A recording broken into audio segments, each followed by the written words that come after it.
O Brasil é como se fosse uma pessoa que tá na UTI porque pegou uma gripe. Tem cura a gripe.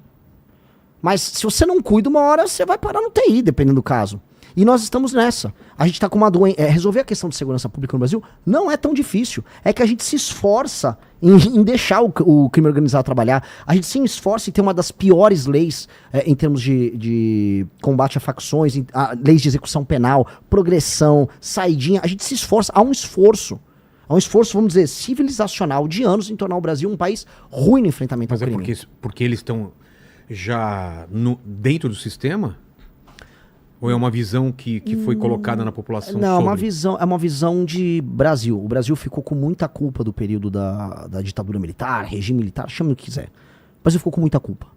E essa culpa, por conta de violações de direitos humanos, fez com que a ideia de você avançar uma legislação penal dura para enfrentamento ao crime fosse colocado como uma coisa, não, estamos imaginando que estamos nos porões do DOPS. E aí o universo do direito no Brasil, as faculdades de direito e tal, começaram a produzir ideias que iam no sentido contrário, a ideia de abolicionismo penal.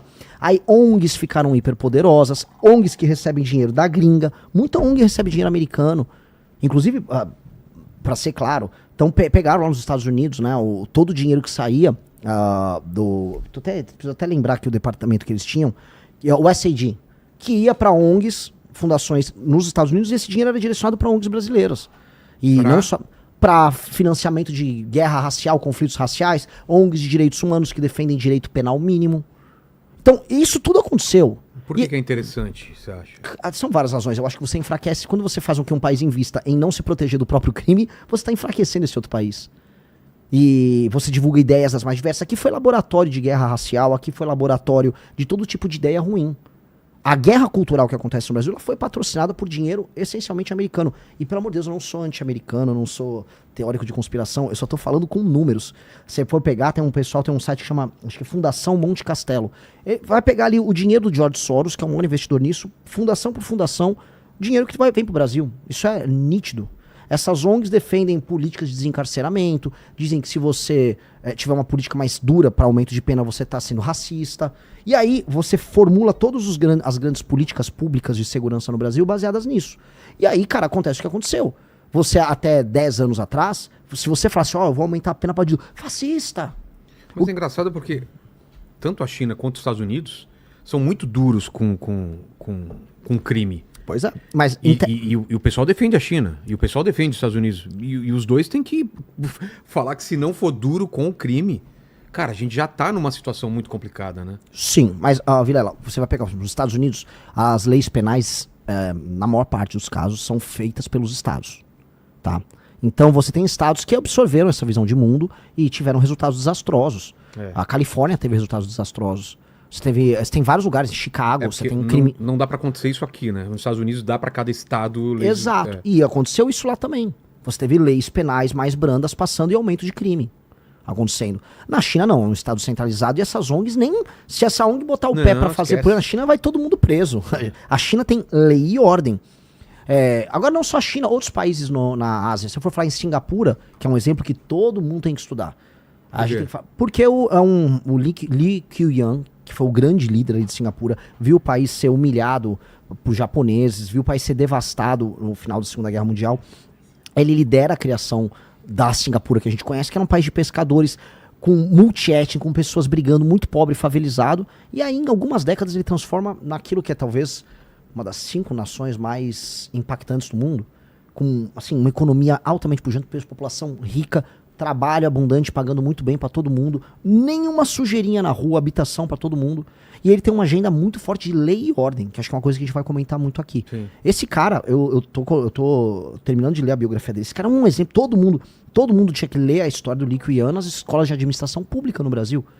É um exemplo, esse cara conseguiu impor lei e ordem. Então, mesmo num país que não é comunista, pra dar um exemplo, eles estão no lado contrário, tem lei e ordem. O Japão tem lei e ordem, Coreia tem lei e ordem, Vietnã tem lei e ordem. A Ásia, inclusive, é muito forte nessa questão da lei e ordem. Isso passa desde países que são comunistas como a China até como os que não são. A ideia de ordem, a ideia de respeito ao espaço público, ao respeito ao espaço privado, que é uma coisa que a gente precisa comentar, essa é uma ideia muito poderosa que a gente não leva a sério aqui. Então a gente tem que ter um choque de ordem. E esse choque de ordem tem que acontecer em absolutamente tudo. Então, amarrando essa questão da segurança. As nações que não ouviram essas ONGs, elas têm, vamos dizer, um impacto da lei e ordem muito maior. O Salvador é um exemplo. Eu ia falar Podem disso, falar o que quiser do Bukele. O Bukele está apresentando, vamos dizer, aprovação de 80% a 90%, mesmo depois de ter sido reeleito agora.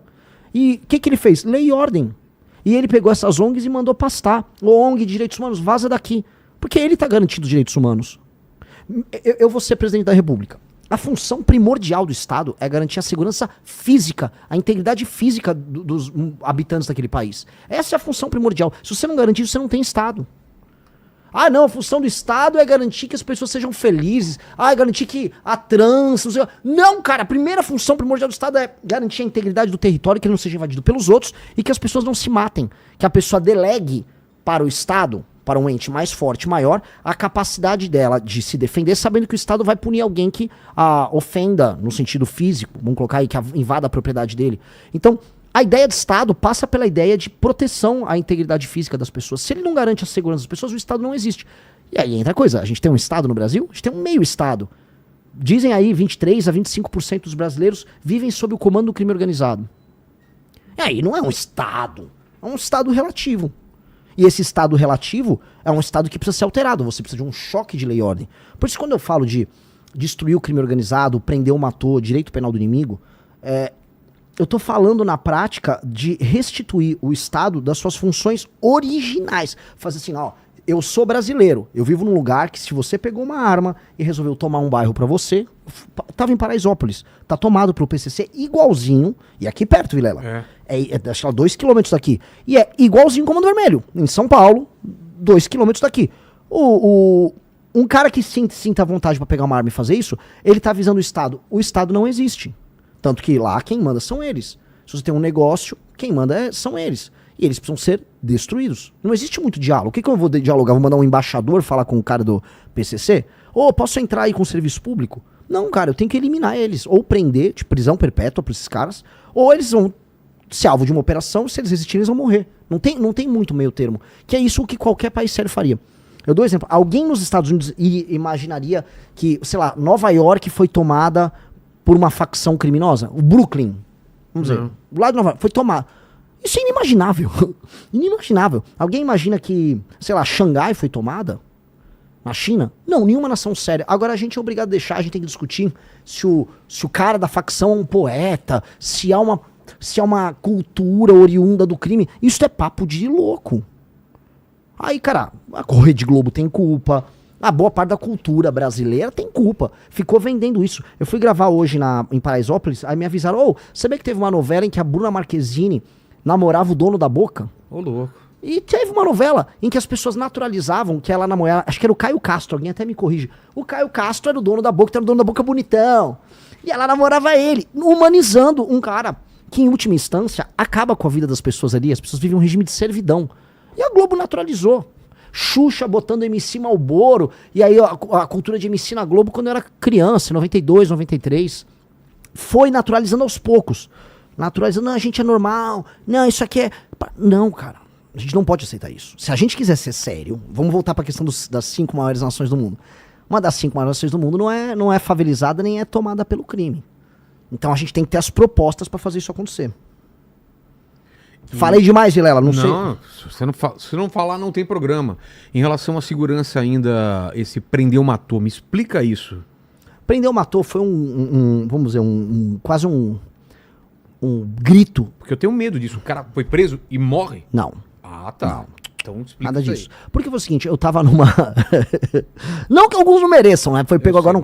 eu sei, mas vou te dar um exemplo aqui. Eu tava numa live, lembra que morreu ali no Parque do Povo, aqui em São Paulo, um ciclista? Sim. Ele entregou o celular pra um bandido. Depois ele entregar? O cara, sangue frio, acho que eu vou matar aquele cara. Pum, pum, pum. E aí eu não tava a par do caso, me mostraram isso ao vivo na live. Eu falei, cara, o que eu vou fazer? Prender um ator. E aí surgiu que o pessoal começou a criar, aquilo virou um meme, que no fundo significa o quê? Você só tem 2 caminhos. Se você é um bandido, ou você vai preso ou você morre. Ou você vai preso, ou você morre. Resistiu, você morreu. Se entregou, você tá preso. E por muito tempo.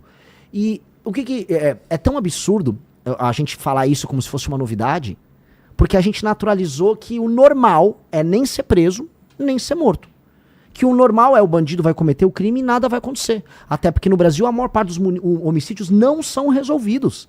A gente vive num país, e isso vai explicar pra, sei lá, inspetor de polícia na gringa. Não, no Brasil a maior parte dos homicídios não se resolvem.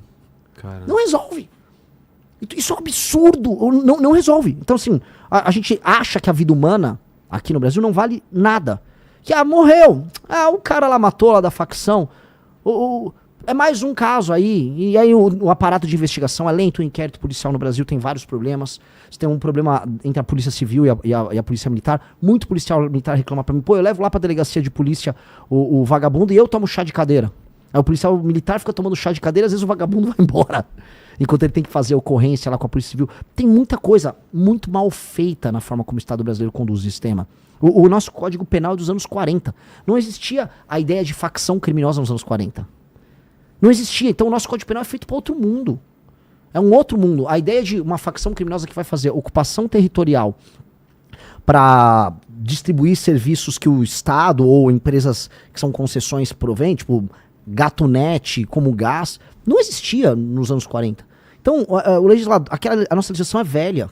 E ela também não responde a hoje, vamos dizer, facções criminosas fortemente armadas, que fazem, por exemplo, exportação de droga. Boa parte do faturamento do PCC, ele não é sobre, vamos dizer, você vender a droga aqui. É sobre você pegar uma droga que vem da Bolívia, ela passa pelo Mato Grosso do Sul, ela passa por São Paulo e ela é enviada para a Europa pelo Porto de Santos. Ninguém nem precisou consumir aquela cocaína aqui. Mas o PCC ganhou por conseguir colocar em território europeu, ou na África, ou nos Estados Unidos, droga. E aí ele ganha muito. E aí esse dinheiro é reinvestido aqui. Por isso que o PCC tem toda uma operação gigantesca de lavagem de dinheiro. Posto de gasolina, contrabando. Posto de gasolina, contrabando. Cara, empresas de hedge fund, né? Eles estão no mercado financeiro. Bet. Eles montaram funk. MC Rian foi preso. Lavagem de dinheiro usando show. Ou seja, todo um aparato multibilionário de lavagem de um dinheiro que, dentre outras coisas, vem da exportação da droga. Por que isso não para o Brasil, cara? Por que a gente não faz alguma coisa para não virar um narco-estado? Por que, tipo, não vai dar em nada isso, daqui a pouco o pessoal esquece? Pelo mesmo motivo que as pessoas não ligam para não ter saneamento básico no Maranhão. Todo mundo naturalizou. Nós naturalizamos o absurdo.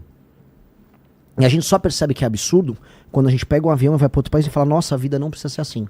Só que quantos brasileiros têm dinheiro para ir para outro país e ter esse choque? Andar de madrugada sem nenhuma preocupação de ser nenhuma. Assaltado. E assim, uma dica pra galera que é brasileira. Se for para Buenos Aires, se for para outros países do terceiro mundo, se for para Lima, no Peru, é melhor. Já sente diferença. Entendeu? Então assim, a vida não precisa ser assim. Só que as pessoas não entendem. As pessoas, infelizmente, naturalizam. E mais, você vai naturalizar quando até a mídia, quando até seus professores na faculdade, quando todo mundo fala pra você que é pra você naturalizar. Que é pra aceitar que a favela é parte de você, que você é um favelado também. Que a tua cultura tem que ter o funk, que tem que ter lá a Bruna Marquezine rebolando com o cara. Que aquele bando de gringo, filha da mãe, canalha, vagabundo que vai lá na favela, não sei se é uma Rocinha no Rio de Janeiro, aí entra aquela música, boa noite, povo, aí vem um drone, aí mostra o drone indo embora, nossa, estou numa favela.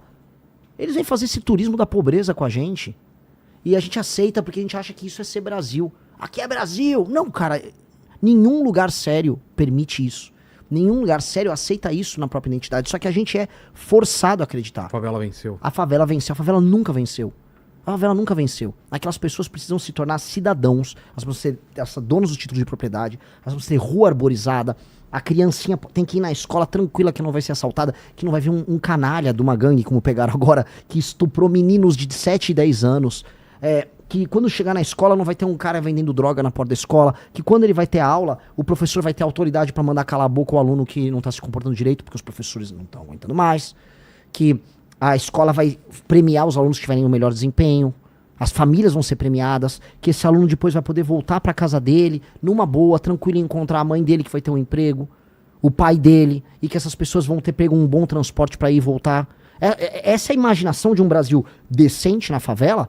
Isso é fazer a favela vencer. A favela vencer, a favela deixar de ser favela. A partir do momento que a favela deixou de ser favela, a favela venceu, ela virou outra coisa, uma lagarta que virou uma borboleta. Ela virou outra coisa. A favela só vence se ela não for favela. Não existe vitória num lugar em que as pessoas, em 2026, pegam tuberculose, porque elas vivem em becos, e aí a umidade é muito alta, e aí elas desenvolvem, e aí tem mofo e tal, e elas ficam com tuberculose, cara. 2026. Isso não é vitória. Pois é. Então não dá pra acreditar em nada disso. Assim, só que nós precisamos, assim, de um presidente, aí eu falo por quê da minha pré-candidatura. De um presidente que aponte, assim, isso tá tudo errado, e não aponte como meme. Eu entendo que as pessoas talvez imaginavam que o Bolsonaro fosse fazer isso. Outras pessoas no passado, quando era criança, imaginavam, o Enéas era isso. Eu lembro que eu fiz meu pai votar no Enéas. Porque você imaginava que alguém vai botar ordem na coisa. Só que não adiantou. As pessoas na época não acreditaram no Enéas. E o Bolsonaro, as pessoas acreditaram demais. E ele dava todos os sinais que ele próprio tinha essa mentalidade da favela que eu tô falando aqui. A mentalidade da leniência com o errado. Porque ele próprio errava muito na vida pessoal dele, na vida profissional, na vida política dele, os filhos dele também. E as pessoas foram aceitando. Pois bem, tem que chegar alguém que vai ser presidente da República e vai explicar, esta cultura tem que deixar de existir. Se a gente quiser ser um país sério. Se você quiser, você mora num lugar muito humilde no interior do Maranhão, no interior do Piauí, entenda, não existe essa lógica que você vai receber um emprego da prefeitura só para receber, para trabalhar e apoiar o prefeito. Entendeu? Você que é uma pessoa de 25 a 30 anos, não existe essa ideia de que você vai receber Bolsa Família sempre. Porque uma hora vai acabar o dinheiro do cara, sei lá, do Paraná, que é motoboy e que tá trabalhando. Não dá. Alguém vai ter que falar que este tipo de Brasil não dá pra existir. A gente vai ter que mudar. Isso se o Brasil quiser existir. Porque não vai dar pra ficar por muito tempo tendo um país em que o motoboy aqui em São Paulo, que tá assistindo a gente, que tá ralando, ele vai ter que pagar um valor absurdo pra comprar um celular, que pode ser roubado no outro dia no meio da rua, e boa parte dos impostos estão sendo pra pagar, estão indo pra pagar um show do Wesley Safadão, numa cidade como Cochichola, de 1.800 habitantes, 1.800 habitantes no interior da Paraíba, que pagou 1,3 milhões pro Safadão fazer um show. Isso é um pacto que não tá fazendo sentido. Faz sentido pro Safadão, que disse que não tem problema nenhum. Se alguém chamar ele pra fazer um show, ele fazer um show numa cidade que não tem nenhuma capacidade de se autossustentar. Agora não faz sentido, sei lá, pro Wesley, que é motoqueiro, que tá ralando, e pra ele não existe 6 por 1, pra ele é 7 por 0, fazendo a grana dele e pagando imposto absurdo pra comer. Não tá dando. Eu tô do lado do Wesley, não Safadão, eu tô do lado do Wesley motoqueiro. Entendeu? Então eu tenho que escolher um time. O Wesley motoqueiro e não o Wesley Safadão. O Wesley motoqueiro paga o imposto que sustenta o Wesley Safadão, que sustenta o ministro do STF, que sustenta os juízes com super salário, que sustenta a ONG de direitos humanos. Eu tenho que escolher um time. E o Wesley também. E aí tem que chegar alguém na presidência e falar, vou fazer isso. Vai doer, mas a gente muda o Brasil se fizer. Se você gostou desse vídeo, nos ajude. Deixe seu like e inscreva-se no canal.